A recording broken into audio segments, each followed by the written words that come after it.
दुर्गाश्रम तारीख 22/6/63, समय सायंकाल, स्थान गंगा तट, टिबड़ी पर पूजित श्री भाई जी द्वारा दिया हुआ प्रवचन। करोति वाचालं पंगुं लंघयते गिरिं यत्कृपातमहं वन्दे परमानन्दमाधवम्। श्रीमन्मदनगोपालं वृन्दारण्यपुरन्दरम् श्रीगोविन्दं प्रपद्येऽहं दीनानुग्रहकारकम्। वन्दे मुकुन्दमरविन्ददलायतेन्दुशङ्खदशनं शिशुभूपवेशम् इन्द्रादिदेवगणवन्दितपादपीठम् वृन्दावनालयमहं वसुदेवसूनम्।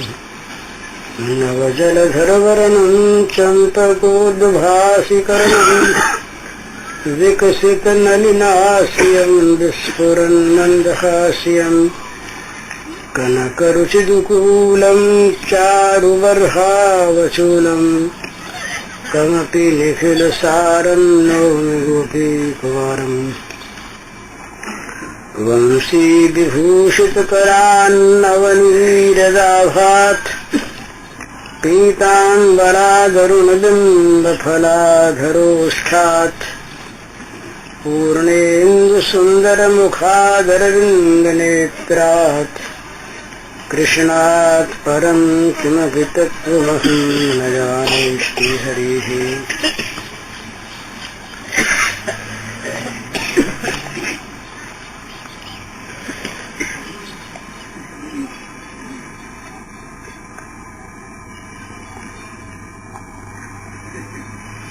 कल अपने ये चर्चा के अंत में वैधि और रागानुगा भक्ति पर कुछ बात चल रही थी। जो भक्ति विधि पूर्वक होती है, जिसमें विधि की प्रधानता है, प्रीति की उतनी प्रधानता नहीं, जिसमें नियमों का बंधन अधिक है, श्रद्धा का उतना नहीं, जिसमें विधि का फल भी होता है और वो निष्कर्म भाग होने पर भी उसके फल की एक आकांक्षा होती है। वो निष्कर्म होने पर आकांक्षा होती है बंधन मुक्ति की। तो वैधि भक्ति वाला भक्त भगवान के दर्शन पा सकता है, भगवान से अपने किसी कामना की सिद्धि पा सकता है और भगवान से मोक्ष पा सकता है। लेकिन रागानुगा भक्ति, जिस भक्ति को कहीं कहीं परा भक्ति भी कहते हैं, प्रेमा भक्ति भी कहते हैं, और केवल प्रेम नाम से भी जिसका परिचय होता है, उसका फल केवल एक है, सप्रेष्ठम लभते। ये नारद जी का सूत्र है कि प्रेम के द्वारा जो भगवान का सेवन करता है उसको प्रियतम मिलते हैं। प्रेष्ठ भगवान मिलते हैं नहीं कहा, ब्रह्म का साक्षात्कार होता है नहीं कहा, बोध होता है नहीं कहा। ये सारे प्राय मुक्ति के पर्यायवाची शब्द हैं। साक्षात्कार है, बोध है, आत्मज्ञान है, मुक्ति है, मोक्ष है, भगवत प्राप्ति है, ये सभी प्रायः मुक्ति के पर्यायवाची शब्द हैं। पर ये एक नवीन शब्द है, नारद जी ने कहा सप्रेष्ठम लभते। वो प्रेष्ठ को प्राप्त करता है, अर्थात उसे भगवान की प्राप्ति होती है प्रेमास्पद के रूप में। और ये एक बहुत विलक्षण स्थिति है कि जहाँ प्रेमास्पद की प्राप्ति होती है, वहाँ भक्त को भगवान कुछ देते हैं वो अलग बात है, प्रेमास्पद प्रेमी को देता है तो या नहीं है।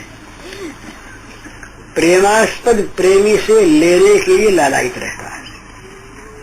ये एक विलक्षण भाव है। कर्म ज्ञान भक्ति योग इन सब में भगवान से कुछ न कुछ पाना है। कर्म में भी भगवान से पाना है।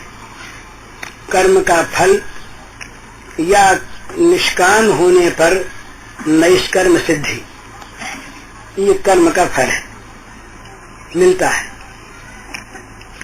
योग में भगवान की परम ज्योति में विलीन हो जाता है आदमी, जिसे हम असंप्रज्ञात समाधि कह सकते हैं।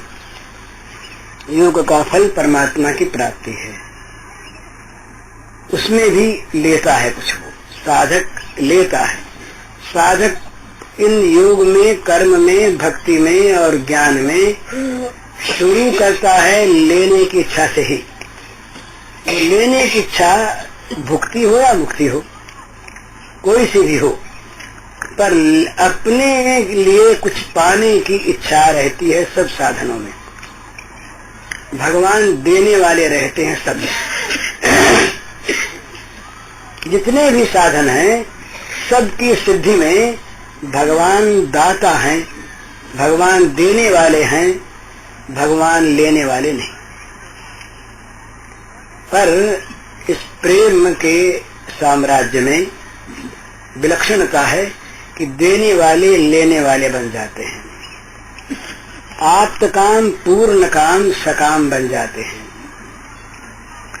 नित्य निरीह इच्छा रहित भगवान इच्छा संपन्न अपने को बना लेते हैं। जिनको कभी भूख प्यास नहीं लगती वे भूखे प्यासे भी बन जाते हैं समय पर। तो ये सब क्यों? ये सारा का सारा प्रेम के रस का आस्वादन करने के लिए। प्रेम रसास्वादन के द्वारा भगवान का जो स्वरूप वितरण होता है प्रेमियों में, उसकी कुछ विलक्षण स्थिति होती है और उनकी अपेक्षा। तो वहां इसमें यहाँ का साधक चलता है भगवान को देने के लिए। ये बड़ा अंतर है। सारे साधक चलते हैं भगवान से पाने के लिए, पर प्रेम का साधक चलता है भगवान को देने के लिए। उसका प्रारंभ होता है देने की इच्छा से। देने के लिए उसके पास वो कुछ मानता नहीं है, पर वो भगवान को सुखी देखना चाहता है। ये बहुत बड़ी एक लोगों की दृष्टि में हंसने की बात है। कहते हैं ये तो बड़ी विडंबना की बात है कि भगवान को सुखी बनाना चाहता है।